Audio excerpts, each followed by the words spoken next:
Hello students, मैं हूं राजा बाबू और आप देख रहे हैं अपना प्यारा सा channel physics and mathematics master. आज मैं आप लोगों को Nalanda open university MSc physics part 1 paper 1 का प्रीवियस ईयर का एक क्वेश्चन कराने जा रहा हूं।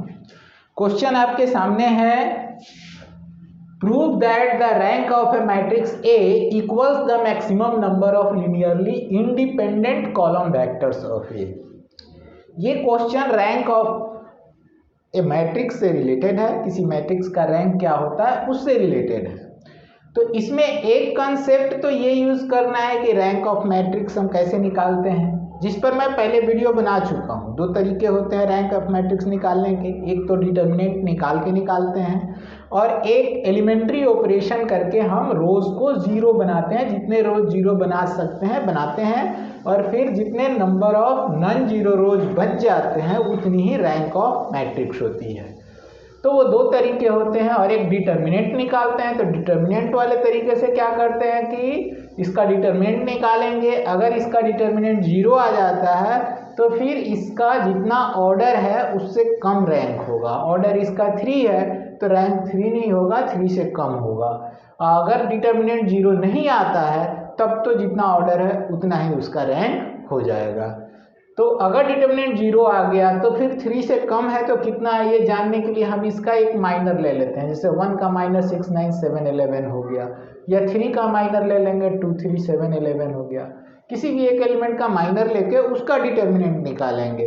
अगर उसका भी डिटर्मिनेंट जीरो आता है तो हम सारे माइनर का एक एक करके निकालेंगे। अगर सारे माइनर का डिटर्मिनेंट जीरो आएगा तब इसका रैंक 2 भी नहीं होगा, 2 से कम होगा। लेकिन एक भी माइनर का अगर डिटर्मिनेंट नॉन जीरो आ जाता है तो फिर इसका रैंक जो होगा वो 2 हो जाएगा। ठीक है। और अगर सारे माइनर का डिटर्मिनेंट जीरो आ जाएगा तो फिर उसका रैंक 2 से भी कम होगा। उस स्थिति में हम क्या करेंगे कि फिर इसका अगर एक भी एलिमेंट रह जाता है तो वो नॉन जीरो, तो उसका रैंक 1 होगा। अन्यथा अगर सारे एलिमेंट जीरो हैं, सब के सब अगर ये जीरो हैं तो फिर उसकी रैंक 0 होती है। तो रैंक 1 निकालने के लिए तो एलिमेंट्री ऑपरेशन मेथड ही ज़्यादा बेनिफिशियल होता है। अगर ये सारे रोज जीरो हो जाए और एक रो बच जाए तो उसका रैंक 1 होगा। तो ठीक है, पहले हम रैंक ऑफ ए मैट्रिक्स निकालते हैं, उसके बाद maximum number of linearly independent column vectors of A निकालते हैं। दोनों चीज़ें निकालेंगे और दोनों की वैल्यू इक्वल होनी चाहिए। तो आइए पहले रैंक ऑफ ए मैट्रिक्स निकालते हैं। तो जैसे कि ये क्वेश्चन है, हम यहाँ पर डिटर्मिनेंट फॉर्म ही यूज़ कर रहे हैं।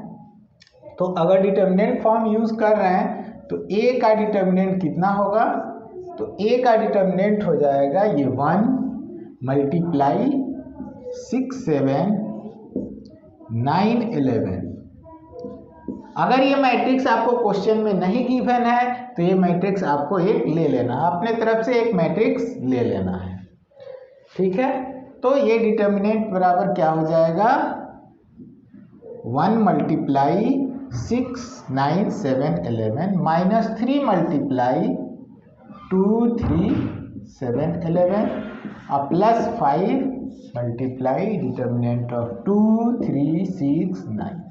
अब इसको हम एक्सपेंड करेंगे तो ये आ जाएगा 11 6 जा 66 माइनस 9 7 जा 63 माइनस 3 11 2 जा 22 माइनस 3 7 जा 21 प्लस 5 9 2 जा 18 माइनस 3 6 जा 18। ये तो 0 हो गया। 66 माइनस 63 3 आ गया, माइनस 3 22 माइनस 21 1 तो माइनस 3 हो गया। अब प्लस 5 इंटू 0, तो आप देख रहे हैं ये भी 0, 3 माइनस 3 इक्वल टू तो 0 आ गया। तो इसलिए इसका रैंक 3 नहीं होगा। डिटर्मिनेंट 0 आ गया तो उसका रैंक ऑर्डर से कम होगा। अब हम एक माइनर लेते हैं।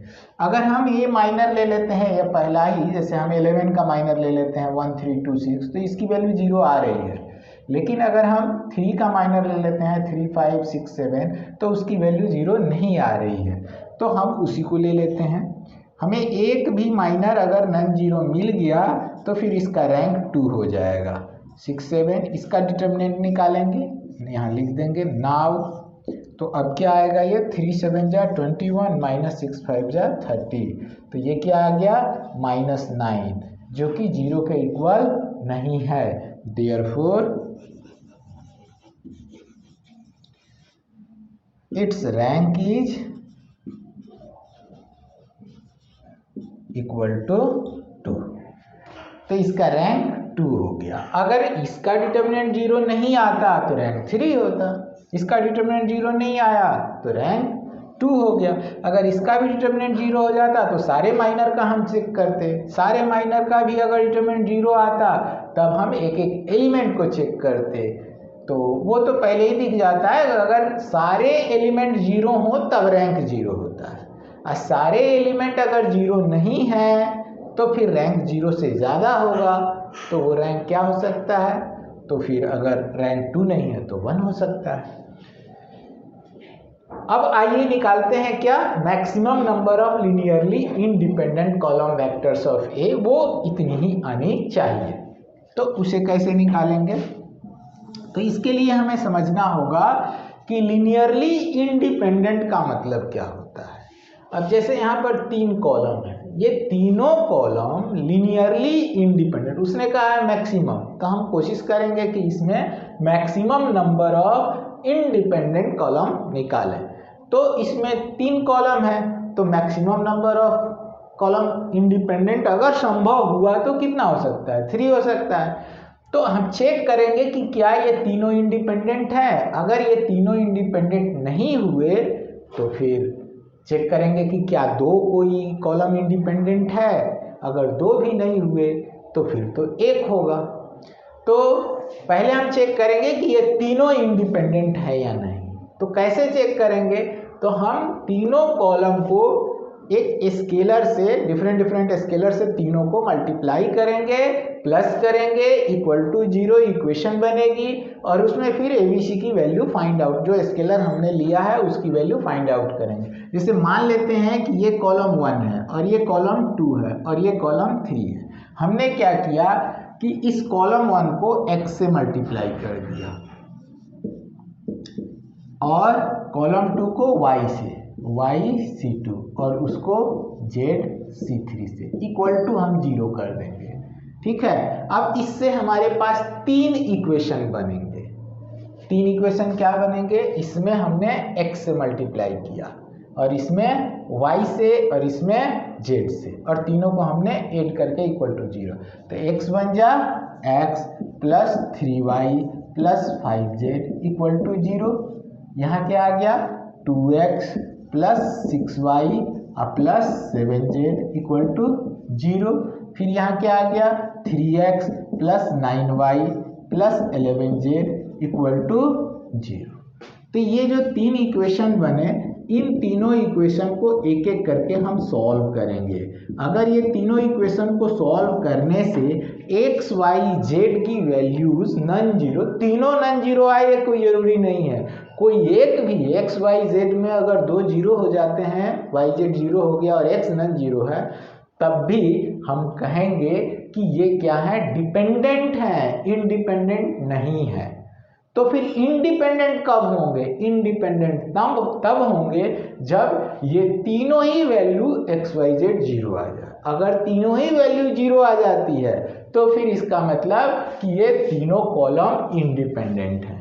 लेकिन अगर x, y, z तीनों की वैल्यू 0 नहीं आती है, एक की भी नॉन जीरो आती है, तो फिर ये इंडिपेंडेंट नहीं है, डिपेंडेंट है। फिर उस केस में हम कोई 2 कॉलम लेंगे और उसको चेक करेंगे कि वो डिपेंडेंट है या इंडिपेंडेंट है। फिर से मैं रिपीट कर रहा हूँ अपनी बात को, मैं चेक कर रहा हूँ कि ये तीनों कॉलम डिपेंडेंट हैं या इंडिपेंडेंट है। चेक करने के लिए हमें ये इक्वेशन बनाना होता है, हर एक कॉलम को एक नंबर से, स्केलर से मल्टीप्लाई करना होता है, फिर ऐड करके इक्वल टू 0 कर देना होता है। उससे जो इक्वेशंस बनते हैं उनको सॉल्व करके जिस स्केलर से आपने मल्टीप्लाई किया है उसकी वैल्यू फाइंड आउट करनी होती है। अगर वो तीनों के तीनों जो x, y, z यहाँ हमने लिया है, तीनों अगर 0 आ जाते हैं, तीनों, तब हम कहेंगे कि ये इंडिपेंडेंट हैं, तब हम कहेंगे इंडिपेंडेंट है। अगर एक भी नॉन जीरो आ गया तो डिपेंडेंट है। तो आइए देखते हैं कि ये डिपेंडेंट है या इंडिपेंडेंट है। तो हम क्या करेंगे कि थर्ड में 2 को माइनस कर देते हैं, 3 में 2 को माइनस कर देते हैं, थर्ड इक्वेशन में से 6। तो 3x माइनस 2x क्या हो जाएगा, x हो जाएगा, 9y माइनस 6y 3y हो जाएगा, और 11z minus 7z plus 4z हो जाएगा इक्वल टू 0। इस इक्वेशन को हमने 4 मान लिया। अब इसके बाद क्या करेंगे, जो ये हमारा इक्वेशन 4 आया, इस 1 में से 4 को माइनस कर देंगे। तो 1 में से जब हमने 4 को माइनस किया तो ये x कट जाएगा, 3y कट जाएगा, 5z में 4z माइनस होगा, z आएगा, ठीक है। तो ये क्या आ जाएगा, z इक्वल टू 0। देखिए जब इसमें से हम इसको माइनस करेंगे तो x में x कट गया, 3y में 3y कट गया माइनस होके, 5z में 4z आपने माइनस किया तो z आया, z इक्वल टू 0 हो गया। अब z इक्वल टू जैसे ही 0 हुआ, आपकी ये तीनों इक्वेशन सिमिलर हो गई। अगर यहाँ z पुट कर दें 0 तो x plus 3y equal to 0 हो गया। यहाँ z 0 पुट कर दें 2x plus 6y equal to 0 आएगा। तो 2x प्लस 6y मतलब 2 इंटू एक्स, 2 3 जा 6y, 2x plus 6y equal to 0। तो 2 कॉमन ले लेंगे तो x प्लस 3y, मतलब ये तीनों इक्वेशन यही बनेंगे। यहाँ भी 3x plus 9y equal to 0 होगा, 3 कॉमन ले लेंगे तो x plus 3y equal to 0 होगा। तो इसका मतलब क्या हो गया कि जो ये x की वैल्यू है ये कितनी निकल के आई, -3y। अब हम एक साथ दोनों की वैल्यू फाइंड आउट नहीं कर सकते, तो हम कोई y की वैल्यू ले लेते हैं, लेट कर लेते हैं y इक्वल टू 1। तो this implies that x equal to -3। तो हमारा एक सॉल्यूशन इसका निकल गया, z 0, x -3, y equal to 1। यानी ये तीनों कॉलम जो है डिपेंडेंट है, ये इंडिपेंडेंट नहीं है, डिपेंडेंट। अगर ये इंडिपेंडेंट होते तो ये तीनों की वैल्यू 0 लेनी पड़ती या आ जाती, वो आ जाती है। तो यहाँ पर ये क्या है कि डिपेंडेंट है। तो अब चेक करेंगे कोई दो कॉलम को कि दो कॉलम डिपेंडेंट है या इंडिपेंडेंट है। अगेन अब हम दो कॉलम लेंगे, तो हम दो कॉलम इसमें से ले लेते हैं सेकेंड और थर्ड। अगर आप फर्स्ट और सेकेंड को लेंगे तो वो डिपेंडेंट आएगा। क्यों आएगा, क्योंकि आप देख रहे हैं कि इसी कॉलम में 3 से मल्टीप्लाई कर दे तो ये कॉलम बन जा रही है, तो ये दोनों डिपेंडेंट आएंगे, ठीक है। तो खैर हमें तो कोई भी दो कॉलम चूज करना है, हम ये दो कॉलम चूज करेंगे। आपको ये दोनों कॉलम, ये दोनों कॉलम, ये दोनों कॉलम, किसी को भी आप ले सकते हैं। अगर हर बार डिपेंडेंट आ रहे हैं तब तो फिर independent number of independent columns 2 भी नहीं होंगे।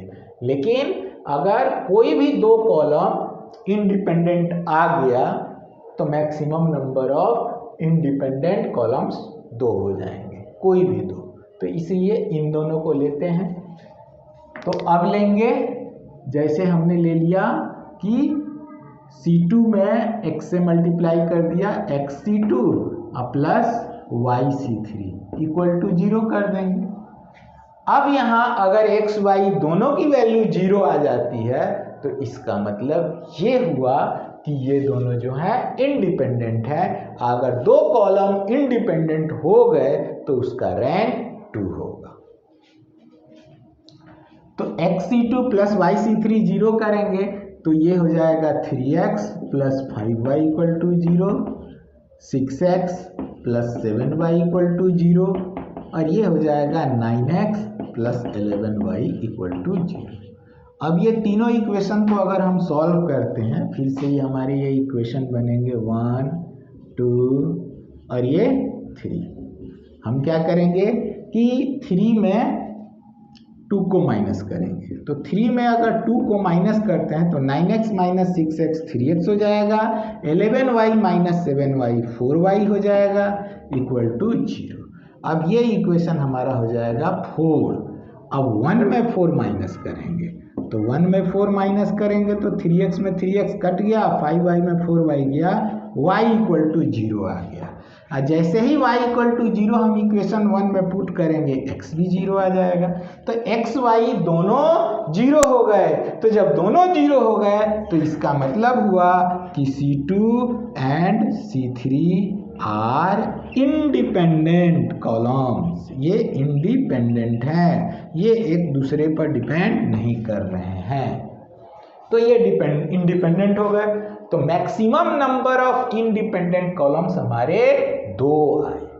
हमने 3 का कोशिश किया लेकिन तीनों हमारे इंडिपेंडेंट नहीं है, क्योंकि उनके सॉल्यूशन में एक्स वाई जेड तीनों 0 नहीं आया था, इसलिए तीनों कॉलम इंडिपेंडेंट नहीं थे।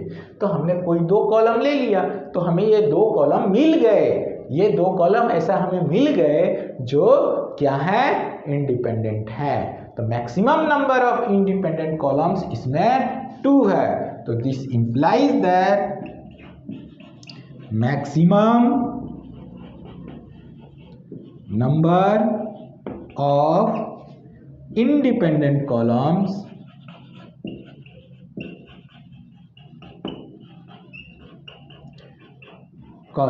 Maximum number of independent columns इसमें 2 है।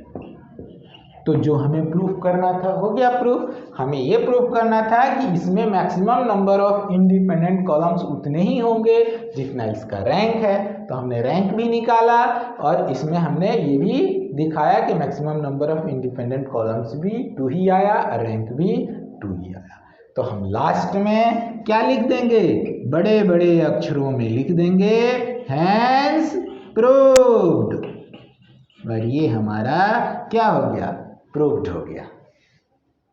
ठीक है, तो ये रहा आपका सॉल्यूशन। क्वेश्चन का इस तरह से आपको आंसर पेपर में लिखना है। और thank you for watching my video अच्छी लगी हो तो इसको लाइक शेयर और सब्सक्राइब जरूर करें, और सब्सक्राइब करना बिल्कुल ना भूलें। अपने फ्रेंड्स के साथ शेयर जरूर करें और ज़्यादा से ज़्यादा बच्चों को जोड़ने की कोशिश करें। Thank you.